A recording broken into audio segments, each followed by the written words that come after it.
first time. Well, first or second time I wrote it. Says you call, came back. I became Brother Johnny Truex. Johnny Truex. I'll never forget that. Yeah, to make a long story short there, we was FOI, Fruit of Islam. We went to FOI on Saturday morning, and on Sunday we go to masjid, and we are dressed in uniform of suits. Sunday you wore black or blue, Wednesday you wore brown, and Friday you wore gray. You know, and I accumulated a lot of suits doing that too. Everybody was selling suits. Anyway, Secretary John Abdul Haq, he was the Secretary of Imam Muhammad. He asked me that I want to work on Secretary of Staff. So I joined Secretary of Staff. He gave me a responsibility of recruits coming in, teaching them how to write their letters. Well, you have to dot every T, dot every I, and cross every T, and it has to be correctly. So I was in charge of that, and then I would explain to how to do it and so forth. So I don't know how many recruits came through there, but they've come through this. Almost every night that was a sermon, the ministers would teach. There'd be plenty of recruits. That means be full. It was coming in, like that, you know. Okay, I baptized some of my life because it takes too long to talk about it. Well, I mean, we are here to learn, to know you. Okay, I was doing the course of, after I got into the Nation of Islam, was sidetracked by some brothers that thought they knew more, and they knew more than I did. And they convinced me where the minister, captain, everything were crooks. They what they would say, you know. So I listened to them, you know. But I never did keep my eyes off the first thing I heard from those same ministers. But then as I, you know, listened to them, like I said, I was learning, I was observing. I ventured away. And while I ventured away, I got in a little trouble with one situation. My brother stole a car, and I was in it with him. I knew it was stolen, but I arrived with him. We gonna leave Los Angeles, and we gonna go to Phoenix. How old were you? Thing. We got caught on the highway. The patrol won't check the car out and see whether or not we had proper credentials and everything. So the little brother, very extremist, hated white people altogether. So he jumped out of the car and he had a meat cleaver. He hit the officer side of the head, the meat cleaver, cut his finger off, and hit him side of the head and thought he's dead. We all left for there, so we took off, and they met us in San Diego. Anyway, after that, we went to jail, went to prison, and they sent me to San Quentin out there. What age were you? I was about, I guess I was about 25, 26, 27, something like that. I was in San Quentin, and during the time, this is interesting. I know you like this because it's so humorous, but yet it's interesting. We got to San Quentin and everything, and everybody had a mosque set up. I mean, they had a mosque set up there. And every new person who was a Muslim could come into there, they want him to be minister. So I observed them, and I see what they had set up. And I said, no, what I do, I advise you of what I know, but I don't want to become minister. Now keep what you got. Because the person who had what he had to minister didn't want nobody taking over no way. So I saw that, so I advised him, you know, and that I knew, you know. So he got transferred, so everybody elected me as minister. I had to take it. Okay, I looked at the prison system. I looked at all the departments they had. I said, well, the Imam was saying, I mean, the minister was saying a nation within a nation. I said, Virginia said, this is my opportunity to set it up. So I set up Department of Labor, Department of, I set it up just like the United States. Government. Yeah. Mm-hmm. And it worked. It worked. And we kept those together, you know. Right. Yeah. And then maybe each one of them a minister of each one. Each one of them a minister of each department. Classification. Everything they had set up, we duplicate. Right. That's what you do. And ended up pretty successful there. Oh, so that's the prison term. So when I got out of prison, I reunited back to the mosque. In California? In California. After I got to California, I mean, we decided, I met my sister Muhammad, Sister Edwina. I met her there. Yeah, and she had ventured out herself, and she's coming back. And I was a period when there was a falling away. Right. And then everybody came back, you know, at different times, you know. And we came back the same time. And she asked me, she said, brother, how'd you like to get married? Well, I met her before I left prison. I mean, before I left the married, I met her, but when I came back, you know, she had gained weight and everything. I didn't know her.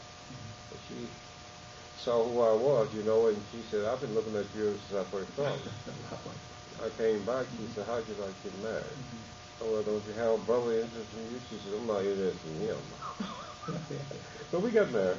You know, we got married legally and everything. So that life we lived, but Edwina was sickly, very sickly, you know. And she has dropped everything when we were married, and just said, everything I've done here, you take it, you know. So that's what we did. We did. I went to work as a food service manager. That's what I was doing anyway. So I stayed there for a long time. So they started cutting employees, especially managers at UCLA. And I was one of the newest ones. So I was cut by the Board of Regents. They cut me, you know. That's about all my finding some work. So I sent out resumes. I sent to Valley State University, Pullman, Washington, and Washington State. And the one in Pullman, Washington accepted me. He said, I like your resume. At that time, my dad sent me a letter, told me he's seriously ill. He wanted me to come back and be close to him. So I sent a resume to Valley State University, and they accepted. So I came on. You went back to Greenwood. Came on back to Greenwood. Yeah. And before I came back to Greenwood, the minister set up a class of student ministers, okay? So I applied.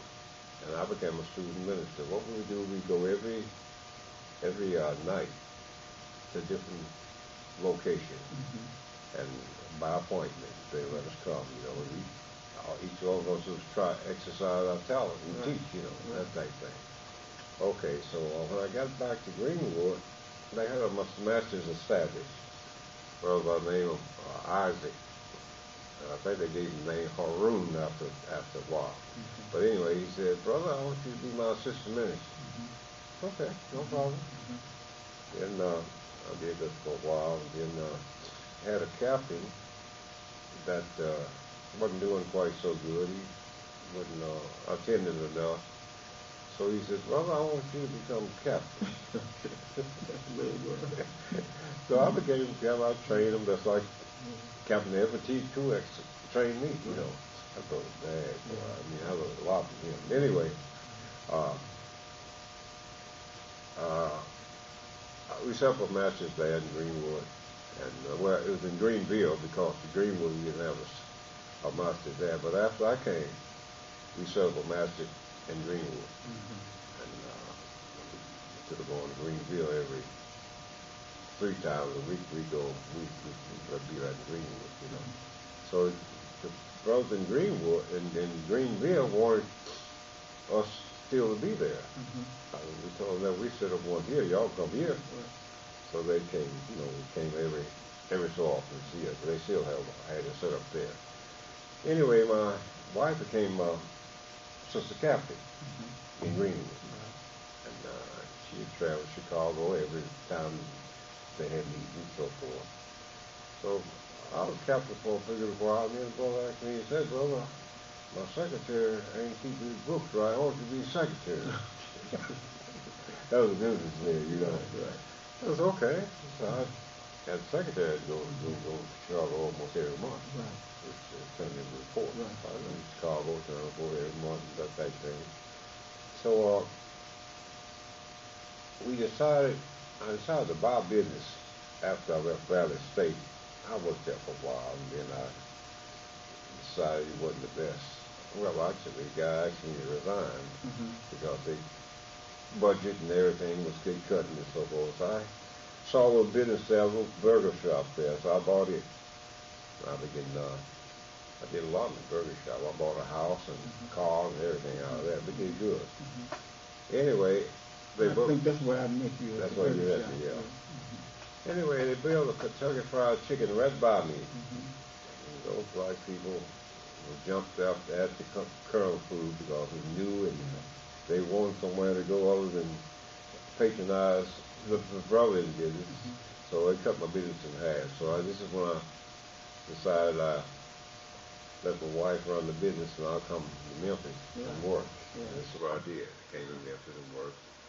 Got a name of Donnell, whatever his name was. I met him. He's the regional manager. He told me, yeah, I'll put you in training. Come manage the churches. So that's what happened. I came to manage the churches, and I brought my family here. And I came into the mosque here. It still was a temple then. You're over on Florida Street? On Florida, yeah. And I observed everybody, you know. I think I saw you. Yeah. I probably did. And then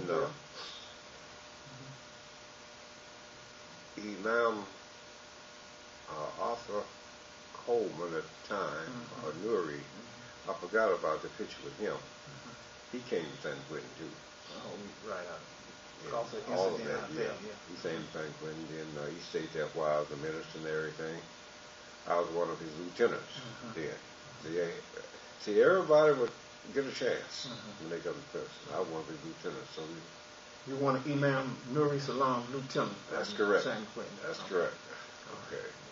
So they transferred him. He's so powerful there. They transferred him to the big thing, closer. And I didn't see him no more until after we got out. So after we got out, he established a mosque in Compton, California. And then after Father Imam gave him an assignment to come here. I'm telling you about Nuri, my relationship with him here. Right. That's what.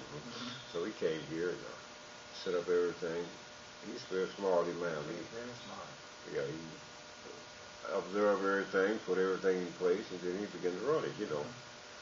So, make a long story short, now the brother by the name of Class 3X, he came here with an idea to chicken place, chicken business. Right. I believe what was that? Gospel Bird. Yeah, Gospel Bird. So at that time, I left churches and I went to a new chicken business called New Orleans Flavor Fried Chicken. So they came, they observed me and everything. They said, hey, Brother Muhammad, do you want to, Brother, we need you. We need you. Don't fire you, move so much. Okay. I'll be a manager of your place. I was a manager there for a while, you know. Then I began doing bad. Poor management, really. I was just like Obama taking over the U.S. Bad shape, dead bad and everything. So, but anyway, that dissolved, and I left the chicken business and I went in when I met you. I told you, auto parts. Right. Auto parts. Yeah, that's I right. sound like, well, that's wait for a while. Right, you did. AutoZone. Exactly. But my point is, when I came to the masjid, I did so many things, and everybody seemed to be, and I believe that the position that was given to people was to develop them. So I did all this, so I didn't want to interfere with the operation of the mosque here. So I just said, well, I'll support it. So I tried to find myself, and I did find myself. I began reading the Quran. And then the idea come, I said, well, I'm reading it every day. I might as well tape it. So I tape it as I read it. I think I read the whole Quran about 50 times and taping it all at the same time. And as I tape it, I distribute it among the people in the community. Not necessarily Muslim. I let brothers check it and see how they like it. And they keep it if they want to, even the imam, you know.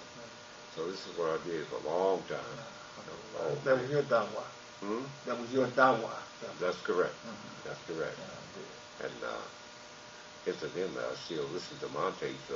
It's just like reading the Quran every day. I listen to it almost every day. You know, reading for some prayers. Anyway, the Quran was the book that brought me back into the fold. That's the book. And that's what I did. I asked the imam about it before I came back to the Marfield. I asked him about maybe I could pass them on. Do you want to sell them? I said, no, I want to give them away. You know, and he said, well, don't you want something for the price of them? You know, I said, no. You buy the tapes and everything, you ought to at least get that. I said, no, you give all that to charity. You know. So that's the way I am. You know, I went to work for Auto, and then we got fired from there because of some technicality. And I left there and went to another auto park. I went to Cheap Auto Park. I worked there for a while. Then after that, I went to join you, start selling pantyhose. And that type of thing. Yeah. I forgot about that. Yeah, we did all of that.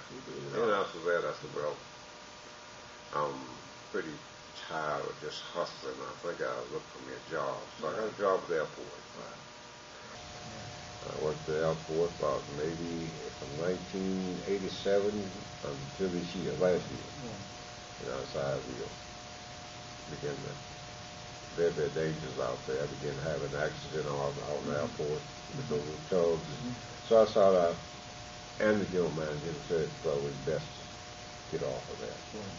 So I retired. And that's what I do now. Well, tell us about the transition from the Nation of Islam to the leadership of Imam Akbar Ali Bilal Muhammed and how that affected you. Well, first of all, I didn't even think the Honorable Elijah Muhammad was that close to death. I didn't think he was dead, you know. So the Savior's Day. I was on my way to Chicago. Actually, I was in Chicago. We go to Chicago every year. And I went from Mississippi, and I flew from Mississippi to Chicago in my wife. We was in the hotel, and we turned the radio on, TV on, and they said the Honorable Elijah Muhammad had died. And that shocked me, because I wasn't expecting that. Nobody told me he's sick. I'm expecting him to be Savior Day doing the speaking, you know. So I said, okay. So once I listened to the imam and all the imams at the convention, and what was going to be happening, it made sense. That man don't live forever. He's going to die. In the transition, I was kind of surprised. I didn't know that the imam was going to be his successor. I didn't know that. But I accepted that after I heard him speak and everything. And then I began looking for Farrakhan as the speaker. You know, I began to look at him too.